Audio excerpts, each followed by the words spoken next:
உறவுகள் அனைவருக்கும் வணக்கம். நான் எனது மகளுக்கு கல்யாணம் நிச்சயம் பண்ணுறதுக்காக மாப்பிள்ளை வீட்டுக்கு போகிறேன்னு சொன்னிருந்தியா.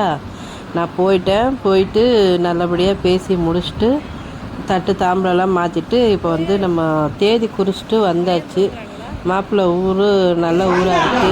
எல்லோரும் நல்ல மனுஷங்களாக இருக்காங்க. எல்லோரும் நல்லபடியாக தட்டெல்லாம் மாற்றிட்டு ஜனவரி மாதம் 25ஆந்தேதி கல்யாணம் பேசி முடிச்சுட்டு எல்லோரும் நல்லபடியாக நல்லா கறி சோறு போட்டாங்க. நல்லா மட்டன் குழம்பு, அப்புறம் நெய் சோறு, அப்புறம் தால்ச்சா. எங்கள் ஊர் வழக்கப்படி நெய் சோறு, தால்ச்சா, மட்டன் குழம்பு இதெல்லாம் தான் ஃபேமஸ்ஸு. நல்லபடியாக எல்லாருமே சாப்பிட்டுட்டு எந்த ஒரு பிரச்சனையும் இல்லாமல் பேசி சுமூகமாக முடிவு எடுத்துகிட்டு நாங்கள் வீட்டுக்கு சென்னைக்கு வந்தாச்சு. இப்போ அடுத்து கல்யாணம் பண்ணுறதுக்கு என்ன ரெடி பண்ணணுமோ அதை ரெடி பண்ணோம். பார்க்குற நல்ல உள்ளங்கள் அனைவரும் வாழ்த்துங்கள் நண்பர்களே, உறவுகளே எல்லாருமே. ஓகேவா? ரொம்ப சந்தோஷமாக இருக்குது.